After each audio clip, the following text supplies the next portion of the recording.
Sakshi Goswami, welcome back to my channel. कैसे हैं आप सब गाइज? मैं आज आप लोगों की डिमांड पे एक वीडियो लेके आई हूँ, जिसके लिए मैंने आपसे लास्ट वीडियो में प्रॉमिस किया था कि मैं आप लोगों को एसबीआई की detailed syllabus and detailed exam pattern के बारे में बताऊंगी कि कैसे एग्जाम होता है और क्या पढ़ने से आप लोगों का एग्जाम प्री क्वालिफाई हो और आप लोग मेंस में जाएं और आप लोग अपने ड्रीम जॉब को हासिल कर सके। ठीक है गाइज?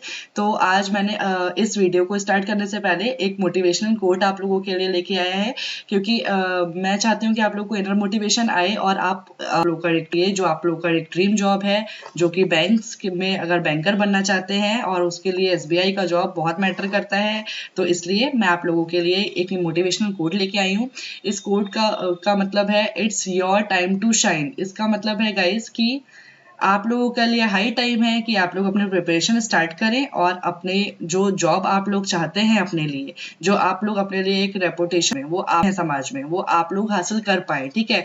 तो एसबीआई में जॉब पाना इतना इजी टास्क नहीं है, इसलिए आप लोगों को एक डायरेक्शन में चलने की जरूरत है। आप लोगों को बहुत मेहनत लगेगी गाइस, लेकिन आप लोगों को टुकड़ों टुकड़ों में इन्फॉर्मेशन मिले उससे अच्छा है कि आप पूरा एक वीडियो देखें और आप लोग को अच्छे से इन्फॉर्मेशन मिले और आप लोग अपने प्रिपरेशन में सही डायरेक्शन में लग जाए, जिससे आप लोग अपना टारगेट अचीव कर पाए। ठीक है गाइस? तो इस वीडियो को पूरा देखें। मैं आप लोगों के लिए exam pattern and detail syllabus लेके आई हूँ आप लोगों के लिए इस वीडियो पे। ठीक है? ओके, तो आप लोगों को भी पता है कि अभी बैंक के जितने भी 2020 के एग्जाम्स थे सारे कंप्लीट हो चुके हैं। IBPS, RRB, IB and SBI सारे एग्जाम अपने हो चुके हैं, रिजल्ट्स भी आ चुके हैं। बट जिन एग्जाम्स के रह गए हैं उनके भी फर्स्ट वीक ऑफ अप्रैल में रिजल्ट्स आ जाएंगे।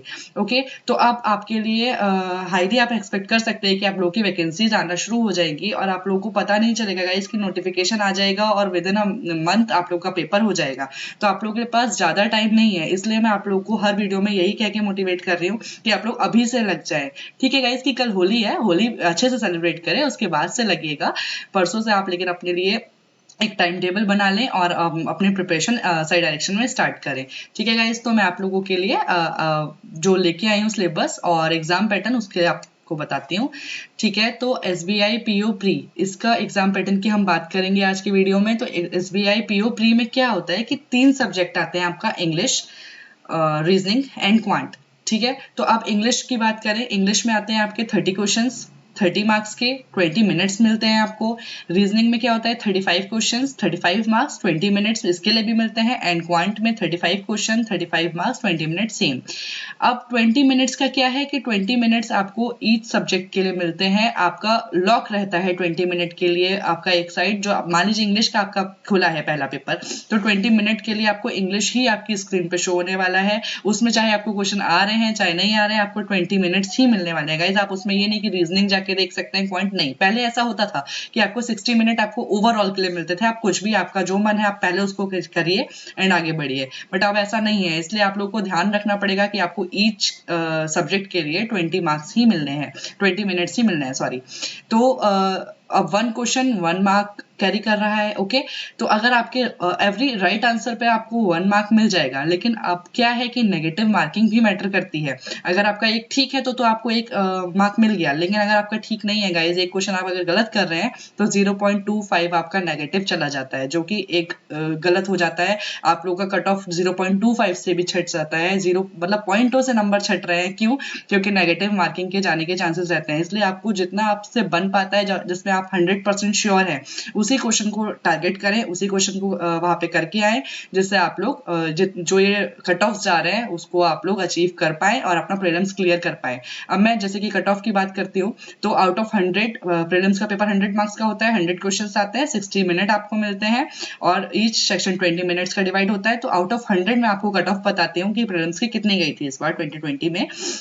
तो जनरल कैटेगरी के लिए 58.5, ओबीसी कैटेगरी के लिए 56, ईडब्ल्यूएस कैटेगरी के लिए 56.75, एससी कैटेगरी के लिए 50 एंड एसटी के लिए 43.75 आपका कट ऑफ इस बार का गया था गाइस। तो आप इतना तो एटलीस्ट अपना एक बेसिक मान के चलें कि आपको इससे ऊपर ही स्कोर करना है। वो आपके वैसे एग्जाम पे डिपेंड कर जाता है कि आपका एग्जाम कैसा आया है।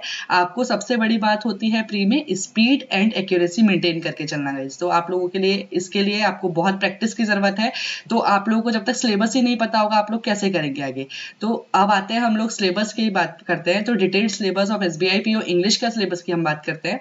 ठीक है? तो अब इंग्लिश में आता है आपका fillers, reading comprehension, cloze test, parajumble, errors, fillers in paragraph, vocab, miscellaneous, spelling error जिसमें आता है, और इसके बारे में आपको बताती हूँ।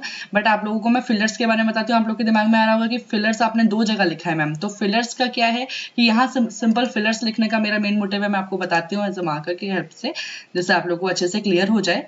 ठीक है, तो फिलर्स का मतलब है कि एक सेंटेंस आपको दिया होगा गाइस, उसमें ऐसे 2-3 फिलर आ जाते हैं, कभी 1 भी आता है, कभी 2, और अब तो 3 भी देखने मिलते हैं। तो क्या होगा कि ये 3 आपको डैश दिए होंगे, उसमें आपको फिल इन द ब्लैंक्स के रूप में आपको मिलेगा।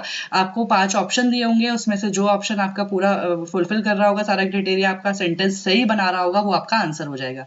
अब बात करते हैं फिलर इन पैराग्राफ की। तो आपको एक पैराग्राफ मिल जाता है गाइस, उस पैराग्राफ में ऐसे यहाँ पर डैश हो गया फर्स्ट लाइन में, सेकंड लाइन में हो गया, थर्ड फोर्थ लाइन में हो गया, फिफ्थ में हो गया, तो ऐसे इनको A B C D करके डिवाइड किया जाता है, और आपको ऐसे ऑप्शंस मिलते हैं। जैसे A के लिए आपको ऑप्शन मिल गए 5 ऑप्शन, उसमें से जो ठीक होगा आपको उस पर टिक करना है और आगे बढ़ जाना है।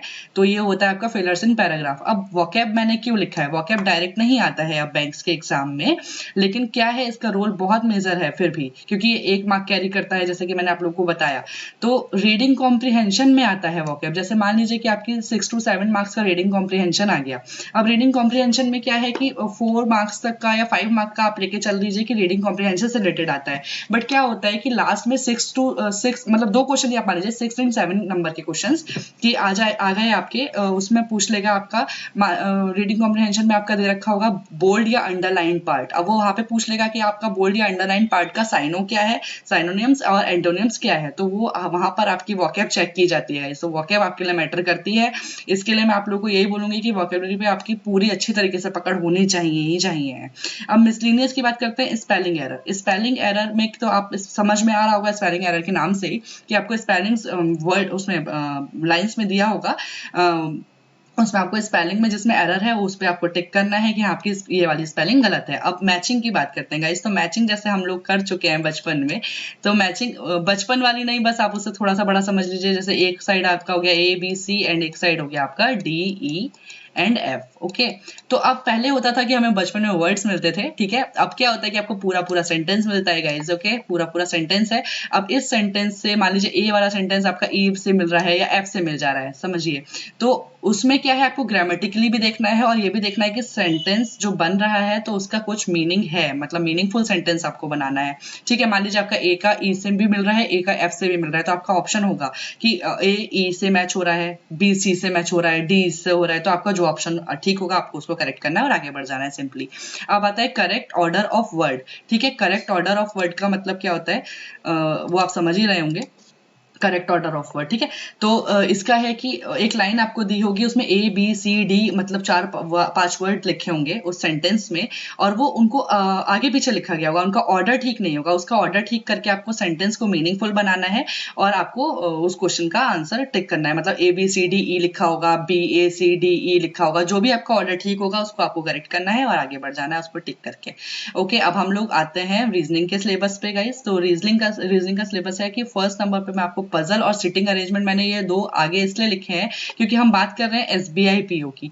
ओके, तो SBI PO में ये देखने मिलती हैं। तो आपको puzzle, seating arrangement, coded inequality, syllogism, blood relation, input output, coding decoding, alpha numeric series, DS means हो गया आपका data sufficiency and miscellaneous. Miscellaneous में आपका क्या क्या आ जाता है, वेट अ मिनट, मिसलिनियस में आ जाता है आपका ranking, direction, alphabet test. Means ranking मतलब रैंकिंग के कुछ क्वेश्चंस होते हैं, आपको रैंकिंग के क्वेश्चंस देखने मिल सकते हैं। डायरेक्शन आप समझ ही रहे होंगे कि मतलब एक बंदा है उसको साउथ भेजा, नॉर्थ भेजा, उस टाइप के डायरेक्शन के क्वेश्चन एंड अल्फाबेट के क्वेश्चंस आपको देखने मिल जाते हैं, ठीक है। ये सब 1 मार्क्स कैरी करते हैं। तो आपके लिए रीजनिंग में ये बोलूंगी क्योंकि मेरा फेवरेट सब्जेक्ट रहा रीजनिंग, और पॉइंट की वजह से मेरे को हमेशा मेरा कट ऑफ क्लियर हुआ है। इंग्लिश में ये है कि बोल सकते हैं कि आपको इंग्लिश अगर आपका तीनों अच्छा हो जाए तो बढ़िया है, नहीं तो अगर आपके 2 सब्जेक्ट पे अगर आप अच्छी कमांड बना लेते हैं तो आप प्रीलिम्स अच्छे से क्रैक कर सकते हैं गाइस।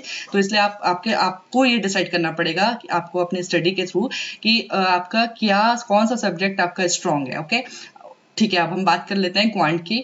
तो क्वांट में आता है आपका सिंप्लीफिकेशन एंड अप्रोक्सीमेशन। ये मैंने 2 ऊपर इसलिए रखे हैं क्योंकि ये देखने मिलते हैं प्री में। उसके बाद आता है नंबर सीरीज। अब मैंने इसको 2 पार्ट में डिवाइड किया है, इस missing number series and wrong number series. अब मिसिंग नंबर सीरीज का क्या है कि SBI की बात कर रहे हैं, इसलिए मिसिंग के साथ साथ हमें रॉन्ग लेके चलनी ही पड़ेगी।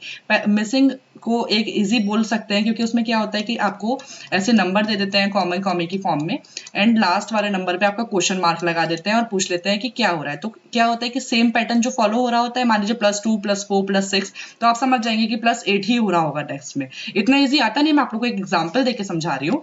तो ये मिसिंग होता है। बट रॉन्ग नंबर सीरीज हमें क्यों थोड़ी टफ पड़ जाती है, क्योंकि उसमें पांचों जगह पे लिखा होगा या क्वेश्चन मार्क नहीं होगा, पांचों जगह पे आपके नंबर लिखे होंगे और वहां पर आपका एक पैटर्न फॉलो हो रहा होगा, बट एक नंबर पे आपका वो पैटर्न नहीं लग रहा होगा, इसलिए वो रॉन्ग नंबर वहां से आपको चूज करना होगा, वहां से आपको आंसर अपना टिक करना होगा, तो वो आपकी रॉन्ग नंबर सीरीज हो जाती है। अब हमारा अर्थमेटिक पोर्शन स्टार्ट हो जाता है guys.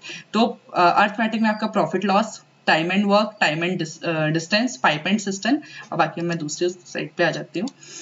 Mixture allegation, SI and CI जब आप समझ रहे होंगे, simple interest and compound interest, ratio proportion, percentage. अब आपकी ये दो चैप्टर बहुत इंपॉर्टेंट रोल प्ले करते हैं गाइस, क्योंकि ये दो चैप्टर ऐसे हैं कि आपके अर्थमेटिक में और चैप्टर्स पे भी काम आते ही आते हैं। फिर आ जाता है आपका परमिटेशन, कॉम्बिनेशन एंड प्रोबेबिलिटी, फिर सर्टेन इंटाइजल। अब इसका क्या है कि मेन रोल तो नहीं है, इसके डायरेक्ट क्वेश्चन नहीं आते, बट ये कुछ ऐसा चैप्टर कह सकते हैं, ऐसा आपका है कि ये बेसिक है, इसका आपका रोल काफी और चैप्टर्स में लग जाता है। इसके साथ साथ मैं एक और ऐड ऑन कर देती हूँ, ये भी डायरेक्ट क्वेश्चन नहीं आते हैं, बट इसको भी आपकी अच्छे से इस पे पकड़ होनी चाहिए, एचसीएफ एंड एलसीएम गाइस, इस पे भी अच्छे से आपकी पकड़ होनी चाहिए। ओके, फिर आ जाता है मेंसुरेशन, जिसमें सिलेंडर, कोन, स्फीयर एक्सेट्रा लिख दिया मैंने, क्योंकि इसमें काफी होता है और आपको इसका ये भी कोई टफ नहीं है, इसमें रूल बेस्ड क्वेश्चन आते हैं, इसके फॉर्मुलेज होते हैं, वो आपको याद होने चाहिए।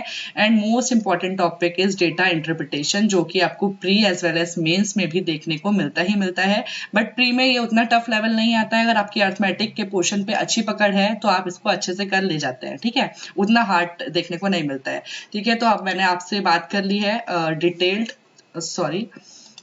डिटेल्ड सिलेबस की एंड डिटेल एग्जाम पैटर्न की। तो गाइज आपके लिए आई थिंक आपको प्री का सब अब क्लियर हो गया होगा, तो आप लोग अपने प्रिपरेशन में लग जाइए। अगर आपको इससे रिलेटेड कोई भी क्वेरी है, आपके मन में कोई भी क्वेश्चन है, कोई भी डाउट आ रहा है, तो आप मेरे को कमेंट कीजिए, मैं आप लोगों का उसके लिए जितना मुझसे बन पाएगा मैं उसका रिप्लाई करूंगी आपको और आपका डाउट क्लियर करूंगी।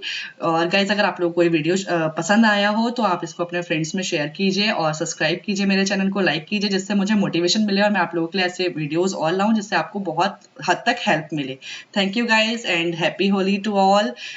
Okay, bye bye guys, take care.